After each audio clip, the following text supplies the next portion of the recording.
వంగా గీత ఈ పేరు ఎక్కడో విన్నట్టుగా అనిపిస్తుంది కదా.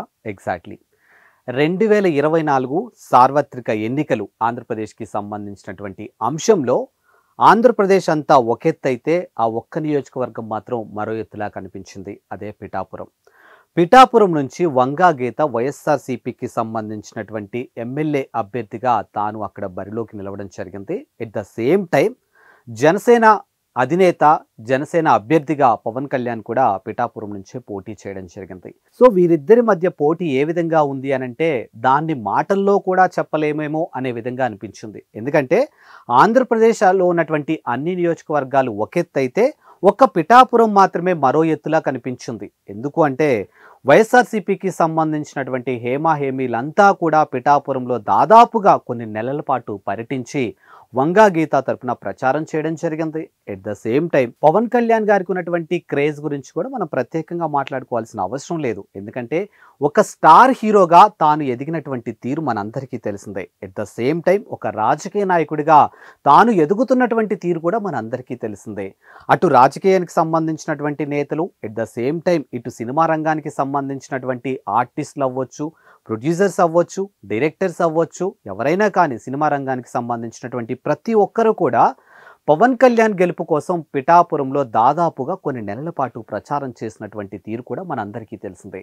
అంటే ఇంకా ఆల్మోస్ట్ నియోజకవర్గం పరంగా చూసుకుంటే పిఠాపురంలో కొన్ని కోట్లు చేతులు మారాయి అనే కోణంలో కూడా చాలా అంశాలు వినిపించాయి. బట్ వాటి మీద ఎక్కడా క్లారిటీ రాకపోయినప్పటికీ కూడా ఒక పిఠాపురం నియోజకవర్గాన్ని మాత్రం ఆల్మోస్ట్ అక్కడ ఉన్నటువంటి ప్రధాన పార్టీ నేతలు, ప్రధాన పార్టీ ఎవరైతే అధినాయకులు ఉన్నారో వీళ్ళందరూ కూడా ఒక రకమైనటువంటి ఛాలెంజ్గా తీసుకున్నారు.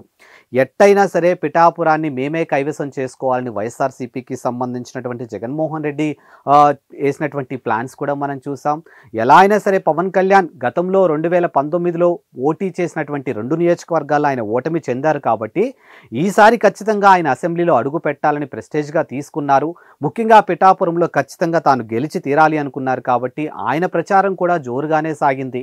టీడీపీకి సంబంధించినటువంటి అధినాయకుడు చంద్రబాబు నాయుడు, లోకేష్, అలాగే టీడీపీలో ఉన్నటువంటి హేమీలు, అలాగే కూటమిలో భాగంగా బీజేపీకి సంబంధించినటువంటి హేమీలంతా కూడా పిఠాపురంలో పర్యటించారు. పిఠాపురం ఓటర్లు మాత్రానికి ఖచ్చితంగా అక్కడ జనసేన అధినాయకుడు పవన్ కళ్యాణ్కి మాత్రం పట్టం కట్టడం జరిగింది. సో 2024లో పిఠాపురం నుంచి ఓడిపోయినటువంటి వంగా గీత ఆ తర్వాత పొలిటికల్గా ఎక్కడా కూడా ఆవిడ యాక్టివ్గా కనిపించలేదు. చాలా సైలెంట్గానే ఉన్నారు అని తెలుస్తుంది.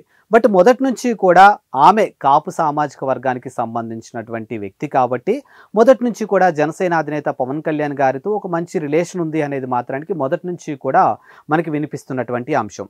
ఇప్పుడు ఏదైతే వైఎస్ఆర్సీపీ అధికారం కోల్పోయిందో ఆ తర్వాత హేమీలంతా కూడా కూటమి వైపు చూడడం, కూటమికి సంబంధించినటువంటి ఆ తలుపులు ఓపెన్ చేయడంతో పార్టీకి వైఎస్ఆర్సీపీకి సంబంధించినటువంటి కీలక నేతలంతా కూడా పార్టీలు మారినటువంటి తీరు మనం చూసాం. అదే టైంలో వంగా గీత పేరు కూడా చాలా బలంగా వినిపించింది.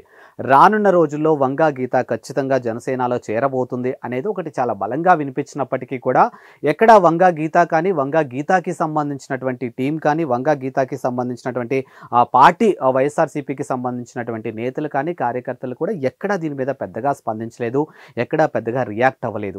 బట్ తాజాగా వినిపిస్తున్నటువంటి అంశాలను బట్టి చూస్తే మాత్రానికి వంగా గీత జనసేనలో చేరబోతున్నారు అనే అంశానికి మాత్రం కాస్త ఆజ్యం పోసినట్లుగా ఒక అంశం చాలా బలంగా వినిపిస్తుంది. అది కూడా ఈ నెల 14వ తారీఖున జనసేనకి సంబంధించినటువంటి ఆవిర్భావ దినోత్సవ వేడుకలు అనేది పిఠాపురంలో ఏర్పాటు చేయబోతున్నారనేది, ఆ అకేషన్లో భాగంగా వంగా గీత జనసేనలో చేరబోతున్నారనేది ఒకటి చాలా బలంగా వినిపిస్తుంది.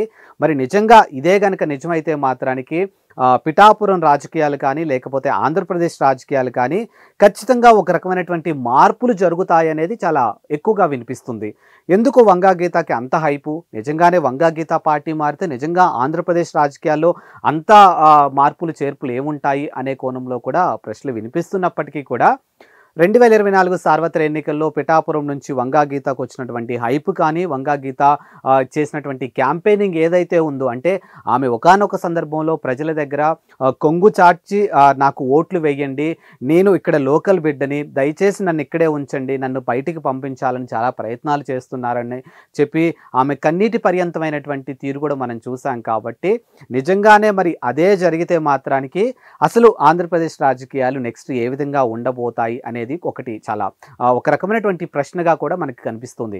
ఇప్పటికే పెండెం దొరబాబు జనసేనలో చేరడానికి Pawan Kalyan almost green signal ఇచ్చారనేది కూడా తెలుస్తుంది. కాబట్టి ఆయన కూడా పార్టీ మారబోతున్నారనేది మనకి చాలా స్పష్టంగా అర్థమవుతుంది. కాబట్టి రానున్న రోజుల్లో అంటే ఇంకా లోకల్ ఎలక్షన్స్ కూడా ఉన్నాయి కాబట్టి దాని రిజల్ట్ని బట్టి వైఎస్ఆర్సీపీ పార్టీ యొక్క మనుగడ ఏ విధంగా ఉండబోతుంది అనేది కూడా ఇప్పుడు రాజకీయ విశ్లేషకులు చెప్తున్నటువంటి అంశం. అంటే రానున్న లోకల్ ఎలక్షన్స్లో అంటే వైఎస్ఆర్సీపీ ఇప్పటికే క్షేత్రస్థాయిలో మళ్ళీ పూర్వ వైభవాన్ని తెచ్చుకునే ప్రయత్నంలో భాగంగా వైఎస్ఆర్సీపీ అధినేత జగన్మోహన్ రెడ్డి ప్రజలకి అందుబాటులో ఉంటూ ప్రజల్లో మమేకం అవుతూ ప్రజల్లో కలిసి ఆయన తిరుగుతున్నటువంటి తీరు మనం చూసాం. కాబట్టి క్షేత్రస్థాయి నుంచి మళ్ళీ పార్టీని బలోపేతం చేసుకోవడం కోసం ఆయన ప్రయత్నాలు కూడా మనం చూస్తున్నాం. బట్ వీటన్నిటికీ అంటే ఒక రకమైనటువంటి క్లారిటీ మనకి రావాలి అంటే ఖచ్చితంగా ఆంధ్రప్రదేశ్లో జరగబోయే లోకల్ ఎలక్షన్స్ ఏవైతే ఉన్నాయో ఆ లోకల్ ఎలక్షన్స్ నుంచి వస్తున్నటువంటి రిజల్ట్ ఏదైతే ఉందో దాని ఆధారంగా రానున్న రోజుల్లో ఆంధ్రప్రదేశ్లో ఏ పార్టీ యొక్క పరిస్థితి ఏ విధంగా ఉండబోతుంది,